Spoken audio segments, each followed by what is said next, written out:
लोग आजकल इसी सवाल के पीछे भाग रहे हैं कि अमीर कैसे बना जाए, क्योंकि ऑब्वियसली कोई भी ऐसा नहीं है जो अमीर नहीं बनना चाहता।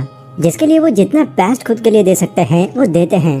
But at the same time ये भी सच्चाई है कि एक्चुअल में जो अमीर हैं वो बहुत ही कम लोग बन पाते हैं, क्योंकि बाकी लोग कहीं ना कहीं कुछ ऐसी गलतियां कर जाते हैं जो फिर उसके बाद उनको उनके गोल से ही दूर कर देती हैं। दोस्तों, इस चैनल पर मैं बहुत सी ऐसी वीडियोस डाल चुका हूँ जिसमें मैंने आपको ये बताया है कि अमीर कैसे बना जाए। पर आज मैं आपको हम ही लोगों की कुछ ऐसी गलतियों के बारे में बताऊंगा जो डायरेक्टली या इनडायरेक्टली हमसे हो जाती हैं और फिर हम अपनी लाइफ में बिल्कुल ग्रो नहीं कर पाते। ताकि इन गलतियों को पहले समझकर आप इनको दोहराने से बच जाओ और इनसे हमेशा अवेयर रहो। So let's begin. Number 1, putting money in the bank. देखो, अभी के माहौल में अगर आप अपने सारे पैसे बैंक में रखते हैं तो शायद ये आपकी एक मिस्टेक हो सकती है, क्योंकि बैंक में कई सालों तक पैसे जमा करने का ये जो आइडिया था वो बहुत पहले काम किया करता था, क्योंकि उस टाइम लोगों को उनकी सेविंग्स पर काफी बढ़िया इंटरेस्ट मिल जाता था। बट अब जहाँ पर लगभग हर बैंक का इंटरेस्ट रेट ही 4 से 5% है, वहाँ अगर आप ये सोचकर उसमें अपना पैसा इन्वेस्ट कर रहे हैं कि वो बहुत बढ़ जाएंगे, तो गाइस आज के टाइम में ये एक फ्लॉप आइडिया है। क्योंकि अब बैंक्स के रूल आप ये कह सकते हैं कि पहले जैसे नहीं रहे, और न ही आप उनसे ये उम्मीद कर सकते हैं कि आपका इंटरेस्ट रेट बढ़ जाएगा। इसीलिए अपने पैसों को उस जगह पर लंबे टाइम के लिए बिल्कुल भी मत रखो जहाँ पर आपका पैसा ज्यादा ग्रो न कर पाए, क्योंकि ऐसा करके आप कई अलग अलग तरह की अपॉर्चुनिटीज को खुद ही खत्म करते चले जाओगे। Number 2, don't borrow money. हमको किसी से भी पैसा उधार नहीं लेना चाहिए। यह एडवाइस आपको हर दूसरा इंसान दे देगा जो आपका भला चाहने वाला होगा। But rich dad poor dad book के ऑथर रॉबर्ट कियोसाकी, जो काफी बड़े फाइनेंशियल एडवाइजर हैं, उनका तो अपनी बुक में ये कहना है कि पैसे बोरो करना या लोन लेने में कोई बुराई नहीं है। हाँ, सुनने में आपको ये थोड़ा अजीब जरूर लगा होगा, लेकिन उनके पॉइंट ऑफ व्यू से देखते हैं कि इसके जरिए वो हमको क्या सिखाना चाह रहे हैं। Rich dad poor dad book में उन्होंने इस बात का जिक्र करते हुए बताया है कि लोन 2 तरह के होते हैं, गुड लोन और बैड लोन।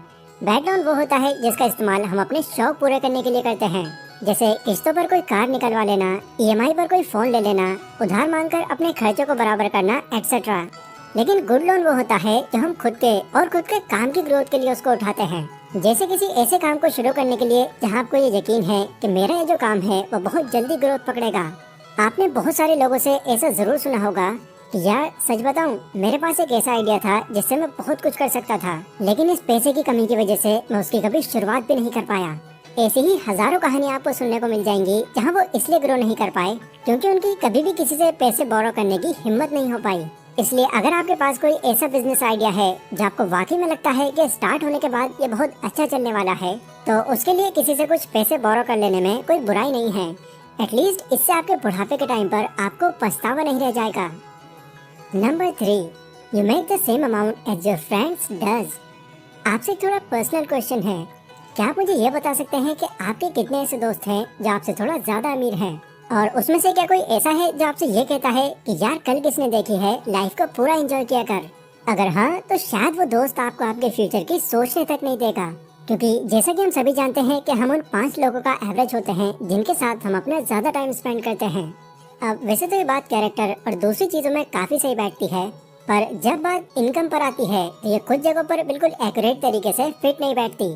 मतलब अगर आपके पास में कुछ अमीर दोस्त हैं, तो इसका मतलब ये बिल्कुल नहीं है कि आप उनके साथ अगर टाइम स्पेंड करेंगे तो आप भी अमीर बन जाएंगे। भले ही उनके पास एक बड़ा घर हो, कोई एक्सपेंसिव कार हो या कुछ भी हो, अगर वो आपको कुछ गाइड करने की जगह उल्टा आपसे अय्याशी करवा रहे हैं, तो यकीन मानना ये चीज कभी भी आपको आगे नहीं बढ़ने देगी। इसलिए ऐसी दोस्ती से अवेयर रहो और खुद को ग्रो करने पर ध्यान दो। Number 4, invest in FD. साल 2019 में हुए SEBI के सर्वे के अकॉर्डिंग 95% इंडियन फैमिलीज अब भी अपने पैसों को ग्रो करने के लिए एफडी यानी कि फिक्स्ड डिपॉजिट में ही अपना पैसा डालते हैं, ताकि उनका जो भी अमाउंट है वो सेव रहे और साथ के साथ उसकी वैल्यू भी बढ़ती रहे। बट एफडी का भी कहीं न कहीं वही हाल है जो सेविंग्स अकाउंट का है, क्योंकि एफडी में पैसे इन्वेस्ट करने पर आपको ज्यादा से ज्यादा 7% इंटरेस्ट मिलता है, जिससे अगर आप अपने पैसों को थोड़े लंबे टाइम के लिए भी रखते हो, तब भी इससे आपको अपने पैसों में कोई बड़ा जंप देखने को नहीं मिलेगा। जैसे फॉर एग्जाम्पल, मान लो आपके पास 1 लाख रुपए हैं जिसे आप बढ़ाना चाहते हैं, इसीलिए आपके दिमाग में आता है कि चलो इसकी 5 साल की एफडी करा लेता हूँ, वो भी 7% के इंटरेस्ट रेट पर। तो 5 साल बाद आपको एफडी के सबसे हाई इंटरेस्ट रेट के मुताबिक 35,000 रुपए बतौर इंटरेस्ट मिलेगा, जो अगर आप थोड़ा ध्यान से सोचो तो उस टाइम के इन्फ्लेशन के हिसाब से ये कोई खास वैल्यू नहीं दे पाएगा। इसलिए एफडी में पैसे लगाते रहने के अलावा कोई दूसरा इन्वेस्टमेंट प्लान चुन लेना आपको जल्दी अमीर बना सकता है। अगला है डोंट टेक रिस्क। दोस्तों ये फैक्ट है कि फेलियर हो या रिस्क हो, दोनों ही हमारी लाइफ के पार्ट हैं। जो लोग रिस्क लेने की हिम्मत रखते हैं वो नो डाउट अपनी लाइफ में बहुत आगे तक जाते हैं। वैसे रिस्क लेना आपको समझना होगा, ये दो तरह से होता है। एक तो बिना सोचे समझे बिना किसी प्लान के रिस्क लेना, और दूसरा एक एक्यूरेट अंदाजा लगाकर उस पर रिसर्च कर कैलकुलेटेड रिस्क लेना। कई लोग आपको अक्सर ये समझाते हुए मिल जाएंगे कि भाई देख कुछ भी कर लेना पर ये रिस्क मत लेना, क्योंकि आज मेरी ये जो हालत है वो रिस्क लेने की वजह से ही है। ये वही लोग होते हैं जो बिना सोचे समझे बिना कोई जांच पड़ताल किए एक बड़ा रिस्क उठा लेते हैं, जो आगे चलकर उनकी नाकामी का सबसे बड़ा रीजन बनता है। पर जब आप किसी चीज के बारे में एक प्रॉपर रिसर्च करके उसके अच्छे बुरे के बारे में जानकर तब रिस्क लेते हैं, तो ये आपके नाकाम होने के चांसेस को कई गुना तक डिक्रीज कर देता है।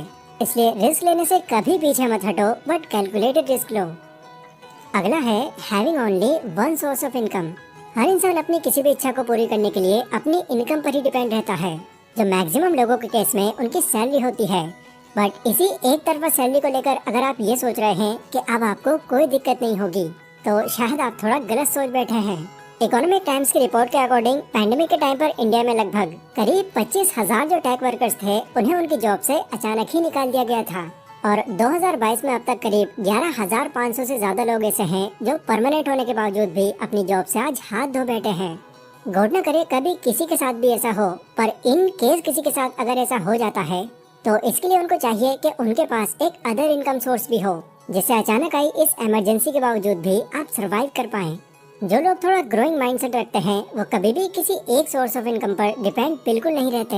वो एक इनकम के सहारे से ही 2, 4 या उससे ज्यादा सोर्स भी बना लेते हैं।